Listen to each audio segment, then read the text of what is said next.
Bismillahirrahmanirrahim. Assalamualaikum warahmatullahi wabarakatuh. Alhamdulillah, alhamdulillahi rabbil alamin. Wabihi nasta'in ala umuri dunya waddin. Wassalatu wassalamu ala ashrafil anbiya wal mursalin wa ala alihi wa ashabihi ajma'in. Amma ba'd. Alhamdulillah, kali ini kami berkesempatan untuk membuat video pertama kami, video tentang pembelajaran bahasa Arab. Sebelum kita masuk ke dalam pembahasan bahasa Arab, ya kita terlebih dahulu mengenal apa itu bahasa Arab. Sejak kapan kita belajar bahasa Arab? Bagi umat Islam sudah familiar dengan bahasa Arab. Kenapa? Karena kitab suci yang kita pegang yaitu Al-Quran menggunakan bahasa Arab.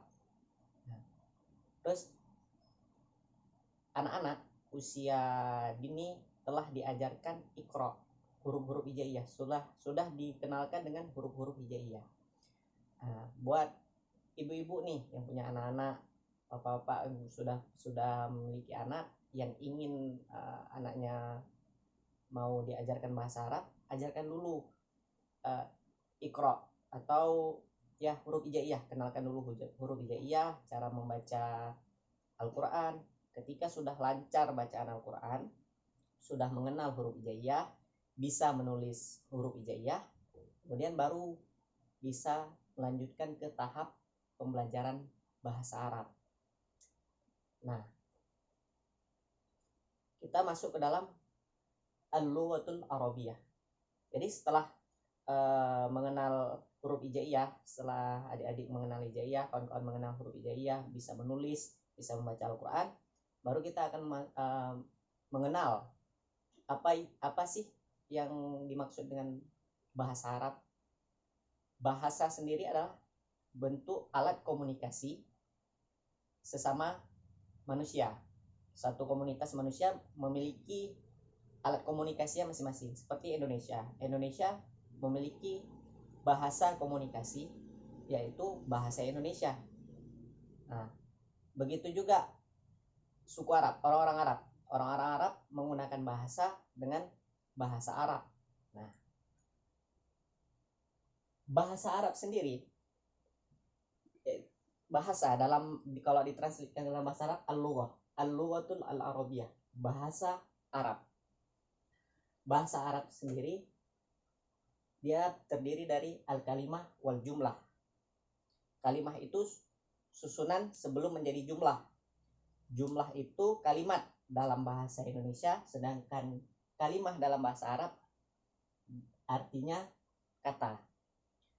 Al-kalimah lafzun yadullu ala ma'na mufrad hiya salasatu aqsam.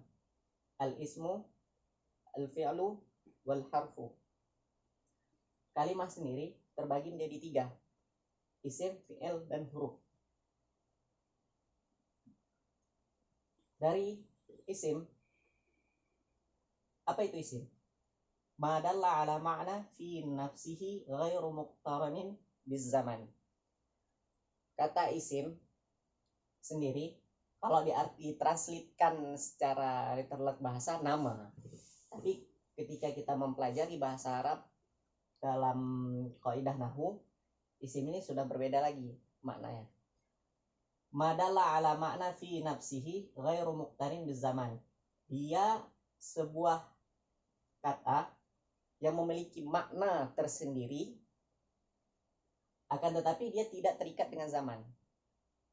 Sebuah kata yang memiliki makna tersendiri, akan tetapi dia tidak terikat dengan zaman. Nah, jelasnya kita beri contoh.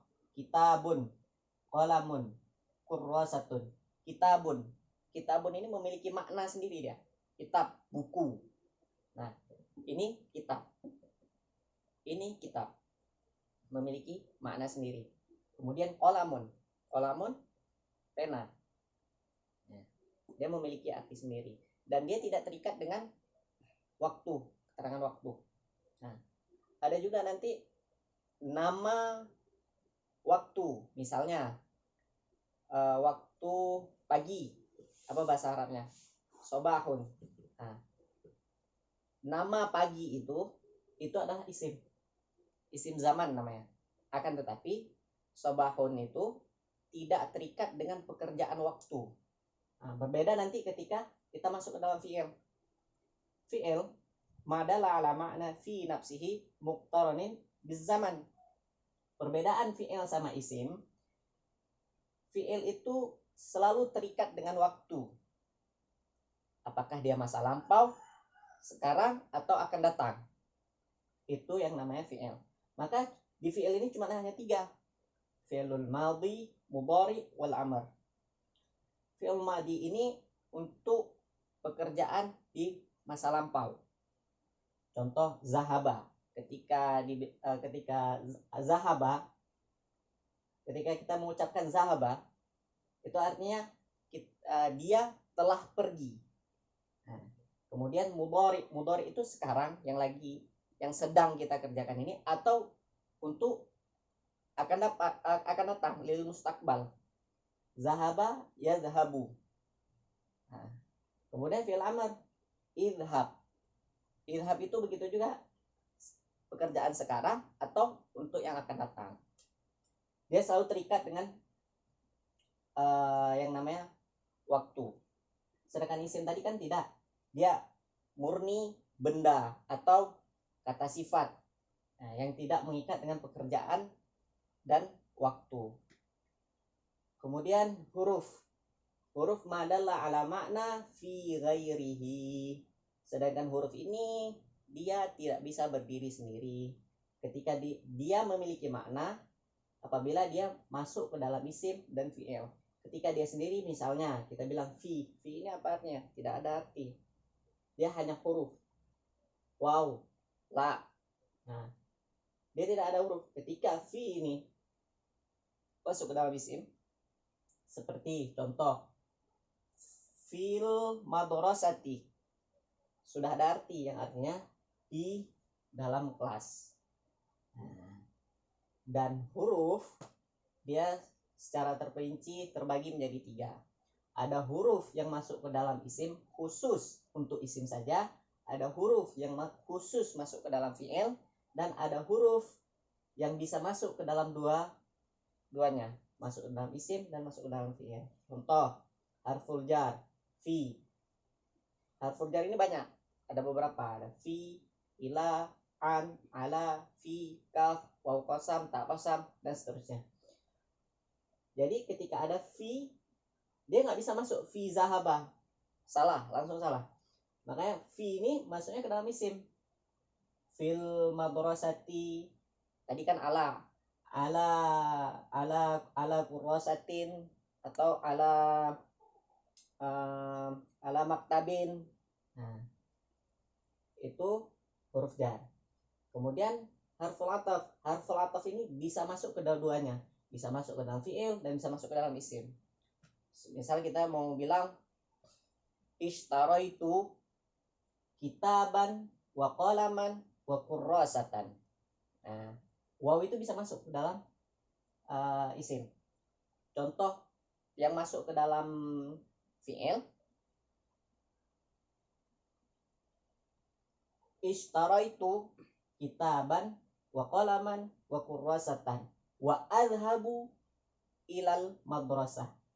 Saya telah membeli buku, pena, dan buku tulis. Kemudian karena ada waw lagi kan, wa azhabu, dan saya pergi ke madrasah, wa azhabu ila madrasah.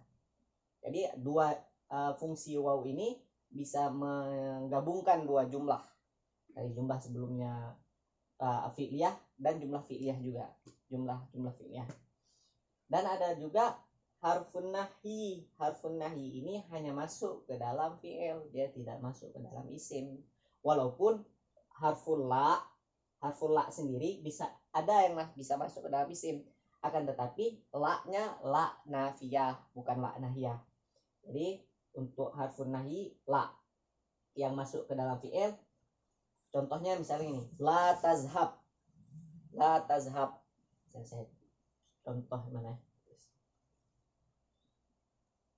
La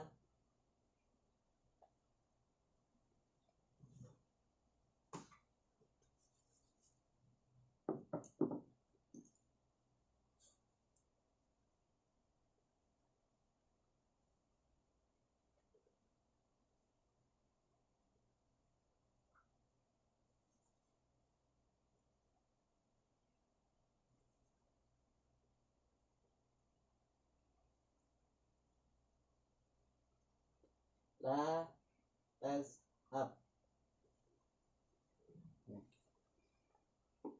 Harfun nahi di sini la. Kemudian diakhiri dengan sukun di belakangnya. Nah, ini ciri-ciri la nahiyah. Jangan pergi ya. Oke, kita hapus ya.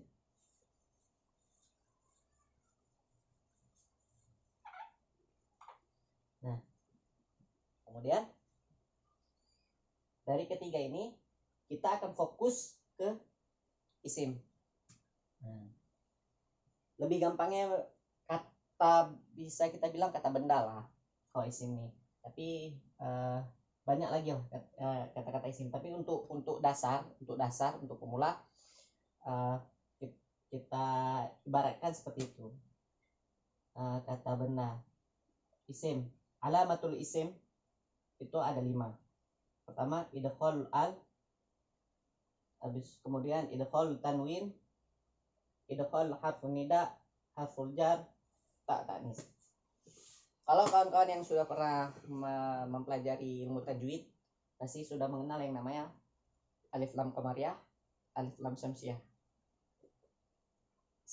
Ini kan ciri-ciri isim agar seorang pelajar pemula bisa mengetahui langsung, oh ketika ketemu dalam Al-Quran, baca Al-Quran, oh ketika masuk alif lam syamsiyah dan alif lam qamariyah berarti sudah dipastikan itu isim.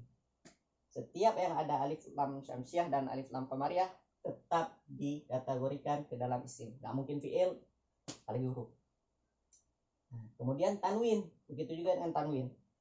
Tanwin ini seperti kitabun, kolamun, kurosatun, atau kitabin, kitaban, kolaman, kolamin, kurosatan, kurosatin.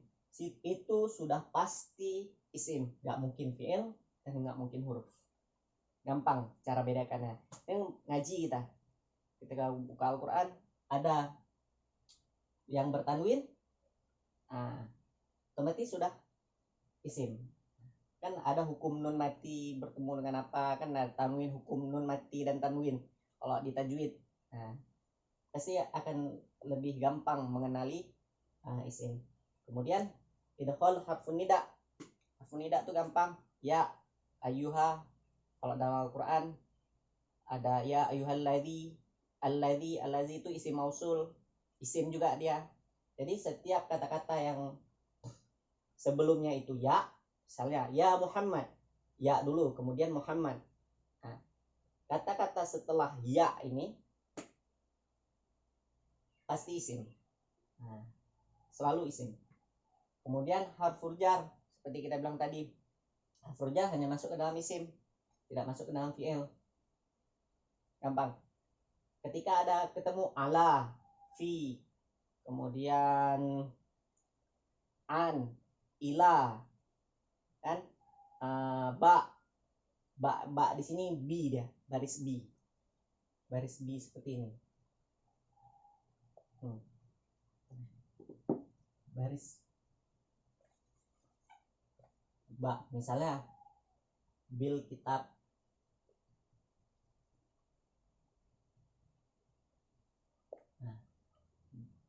bil kita b. B setelah ini langsung isim.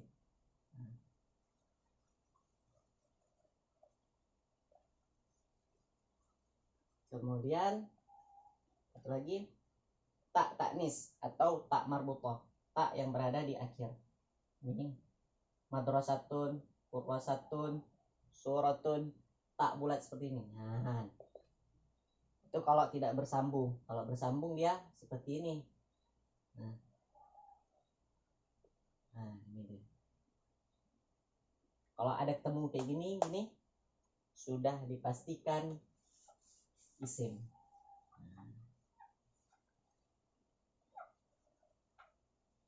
Oke.